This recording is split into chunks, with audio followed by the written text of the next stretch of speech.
Diretamente do Brasil, Brasília, Distrito Federal. Quem vos fala, mestre Dinho, trazendo sempre informações na palma da sua mão, com notícias de utilidade pública, nacional e internacional. O mestre Dinho, eu quero aqui, antes de iniciar esta live, eu quero falar sobre o Pix do juiz Oscar Aníbal Chapan. Pix, Oscar Aníbal Chapan, @gmail.com. Repito, Oscar Aníbal Chapan, @gmail.com. Está na descrição desse vídeo.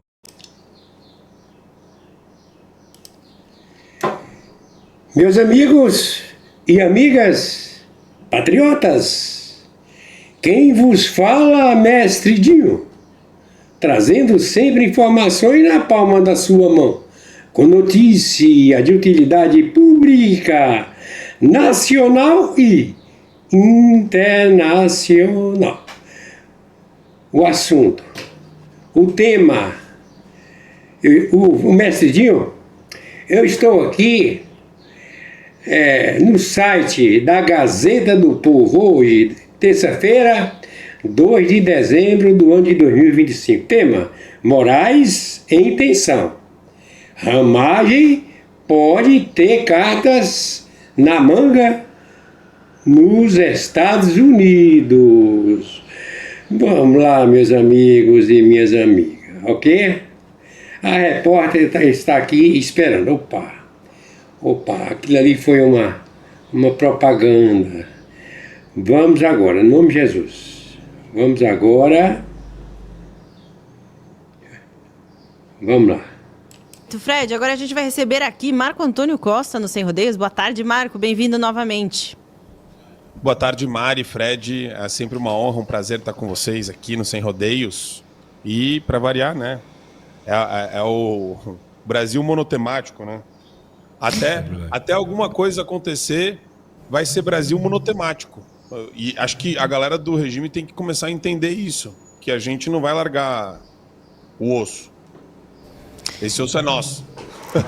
Exatamente. E agora com o fator ramagem, como é que muda todo esse cenário aí, né? Deve realmente preocupar Alexandre de Moraes por conta de todas as informações que ramagem deve ter em mãos e pode levar lá aos Estados Unidos?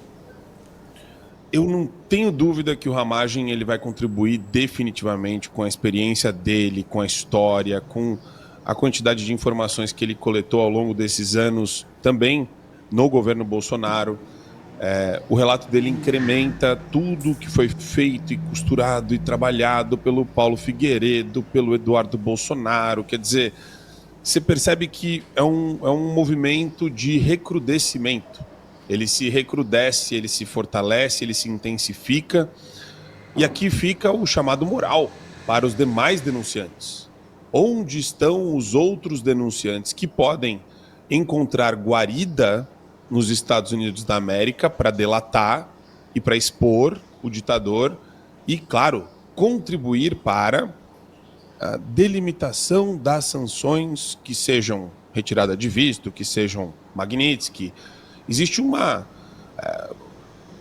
é interessante porque a gente fala muito em hubris e a gente percebe que hubris é aquela sensação de invencibilidade, aquele negócio, aquela arrogância, aquela petulância, a soberba do tirano que está prestes a cair, mas que a gente não sabe quando cai. Por quê? Porque quando alguém fala e repete, olha, depende muito de nós, eu vejo muita gente, às vezes até muita gente que gosta de ficar ali no sofá, às vezes nas redes sociais, às vezes no chat, jogando pedra em todo mundo. É aquela galera belicosa que não é assessor de gabinete de ninguém, mas é aquela pessoa que está completamente indignada com a situação do Brasil. Qual que é o caminho que essa pessoa vai buscar? E tudo começa denunciando. O Ramagem, graças a Deus que ele está lá. Quando eu soube que ele estava nos Estados Unidos, eu fiquei muito feliz, porque eu sinto que, principalmente eles que estão nessa linha de frente aí da perseguição da guilhotina, né, que caiu e ainda cai. A esquerda não quer parar com a guilhotina. O nosso papai Smurf da esquerda, qual que é o nome do senhorzinho lá? Eu tô com o Aldo Rebelo na cabeça, mas não é o Aldo Rebelo, é o Ivan Valente. Papai Smurf da esquerda, Ivan Valente, o bichinho tava soltando espuma pela boca, pelos cantinhos da boca. É o Ramagem, os golpistas, todos deverão ser presos. Erika Hilton, espumando, tá espumando. Quer prender o Nicolas, quer quebrar o sigilo de comunicação do Nicolas, sigilo telefônico. E por que não bancário também, uma vez que é tudo um bando de golpista, não é mesmo? E essa é a didática e o vocabulário revolucionário deles. Eles vivem para aprender. Eles vivem para aprender dentro de um Estado que não é de direito mais. É deles. Eles se apropriaram das instituições e eles tratam as instituições como se fossem eles mesmos. Você escuta o Gilmar Mendes falar, você escuta o Alexandre de Moraes falar, você escuta toda essa galera aí, esse Bessias, todo esse pessoal, esse time de sicários. Esse pessoal incorporou o CNPJ das entidades e o espírito da nação. Eles se apresentam e se colocam como República Federativa do Brasil, como a União, como o país, como, né, a soma de valores dos nossos tempos atuais.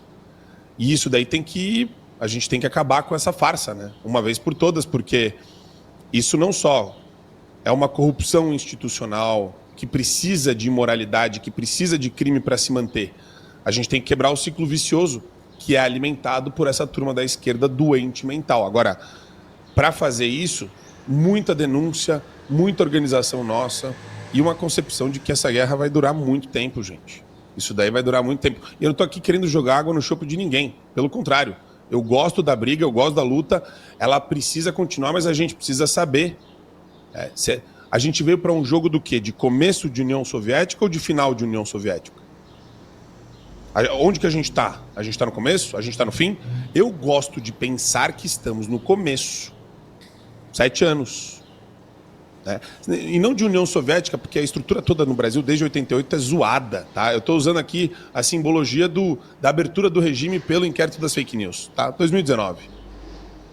6 anos de União Soviética, de regime, de aparato, de perseguição, de monitoramento de redes, de criação do Museu da Democracia, incorporação da democracia como a expressão sacrossanta que legitima qualquer postura arbitrária de qualquer vagabundo que está no poder. Né? E a gente precisa trabalhar isso. Culturalmente, institucionalmente, politicamente, claro, né? Essa não é uma briga que a gente resolve só neste ano ou no ano que vem. Isso vai perdurar décadas. Boa, Marco. Já já a gente volta contigo. Vou pedir para o nosso querido Vitor Kunze colocar aqui para a gente uma das entrevistas que a gente fez ontem no evento que eu citei aqui no começo do programa, SOS Segurança, aconteceu aqui em Curitiba. Uma das entrevistas foi com Guilherme Derrite, secretário de Segurança Pública de São Paulo. Vamos conferir. Então, deputado, não coube no PL antifacção, mas o senhor falou que deve caber ainda em outra legislação a questão da equiparação de facções criminosas a terrorismo. Quão importante é isso? Vejam, nós encontramos uma saída que seria possível de ser aprovada. A todo momento eu defendia que alguns atos praticados por membros de organizações criminosas poderiam sim ser classificados como atos terroristas. Afinal de contas, a soberania do Brasil, ela fica colocada em xeque em alguns territórios paralelos que são criados quando essas organizações criminosas criam regras próprias, exercem domínio territorial.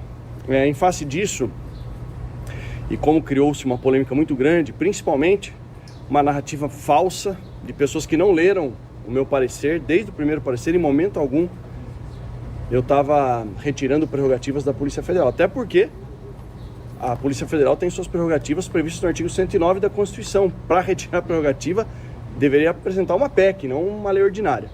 Posto isso, e por que gerou essa confusão, esse equívoco, e abriu brecha para uma narrativa falsa da esquerda?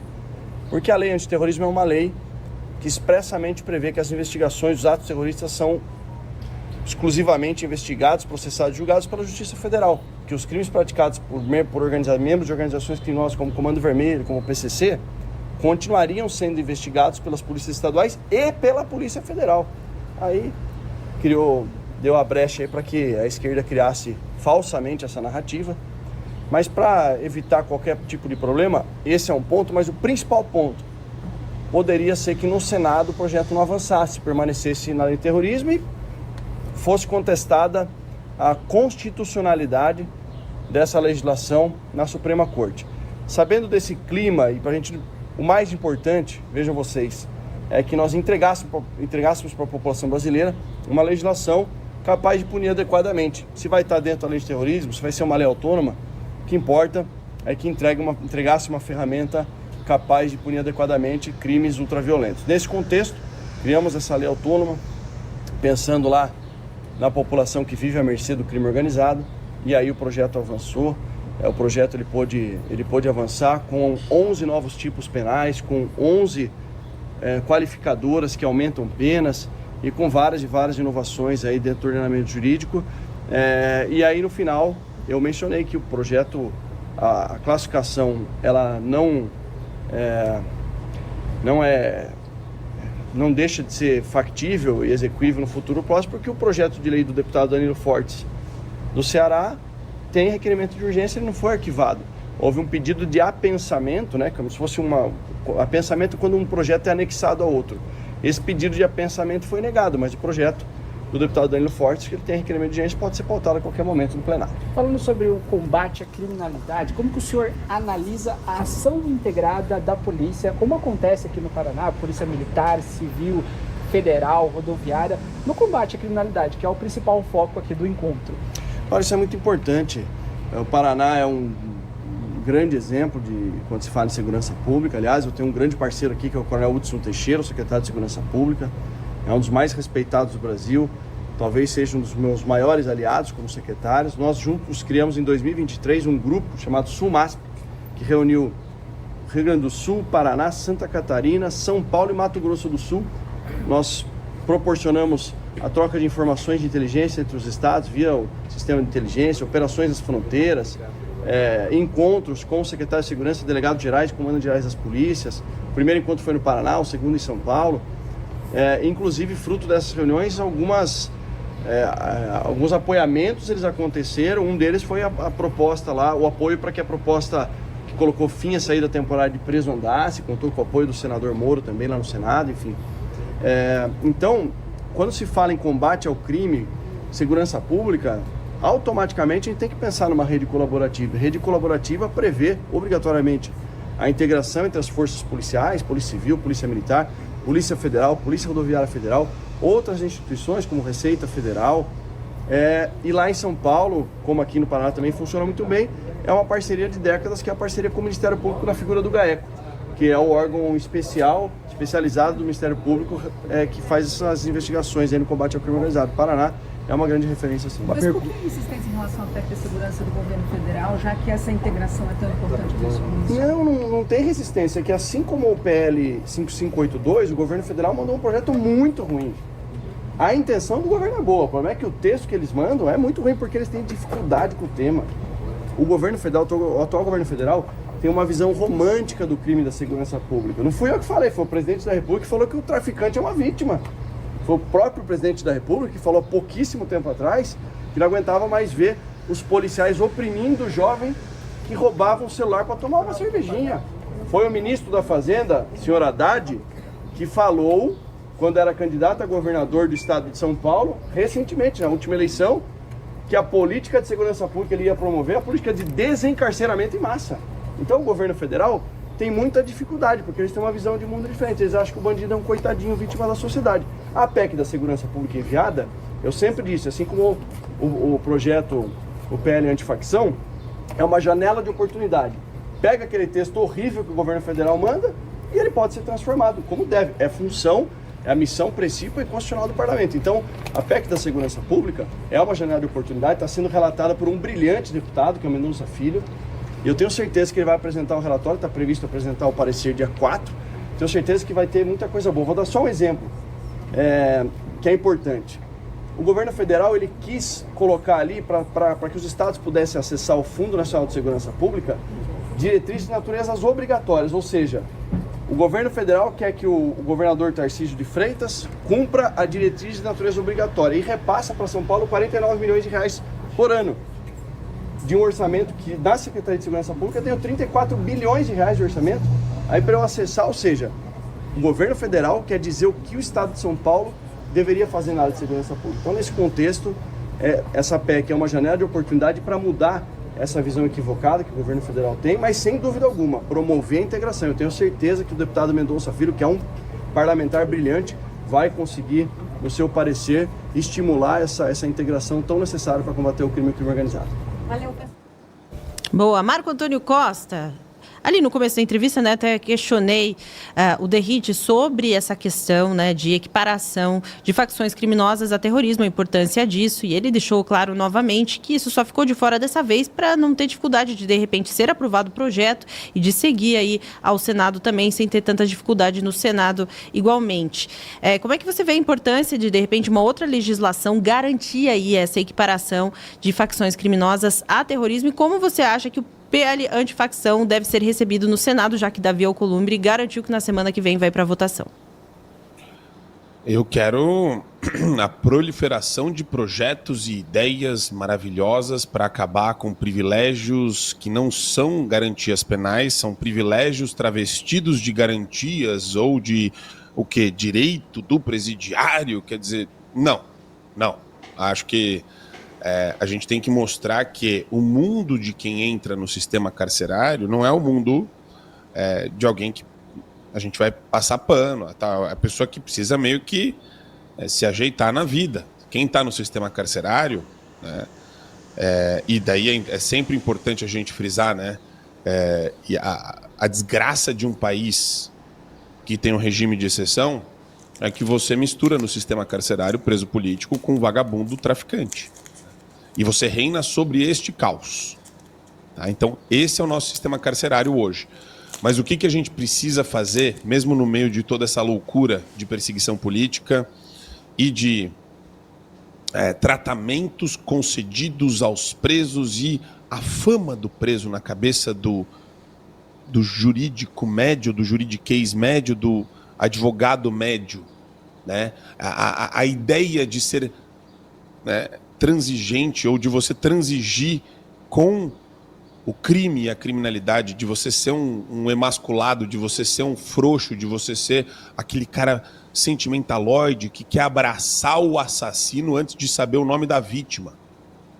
Você quer perdoar o assassino antes dele pedir perdão.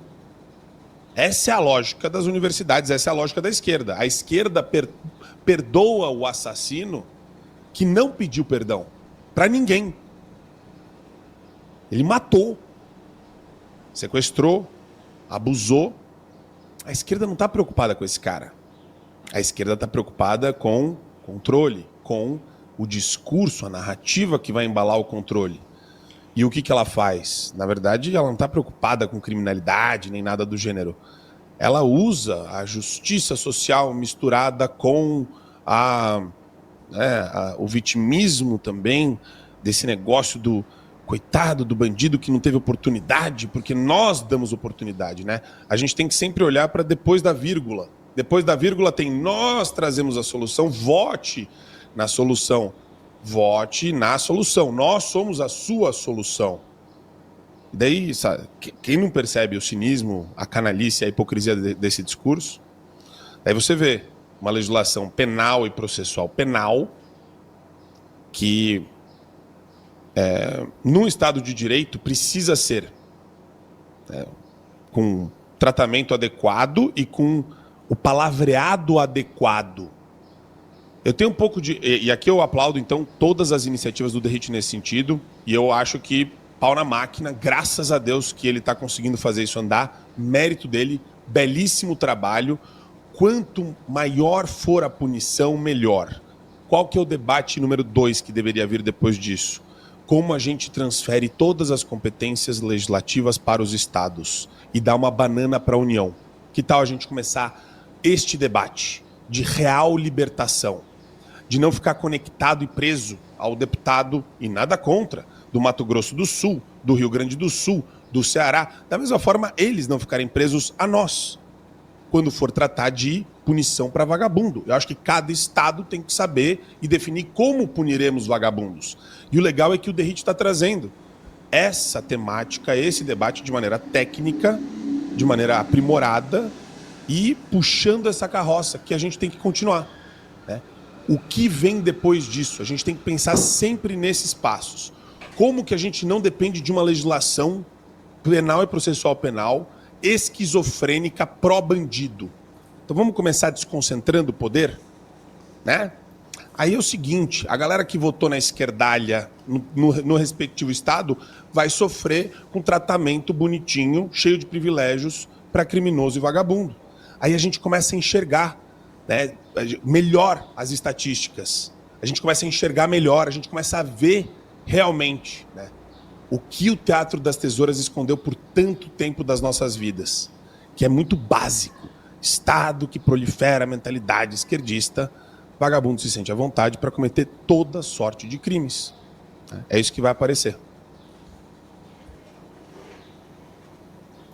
Boa, Marco. Já já a gente volta contigo, com o Lucas Saba também nos comentários aqui. Agora a gente vai receber Coronel Ulisses. Boa tarde, deputado. Seja bem-vindo aqui ao nosso programa.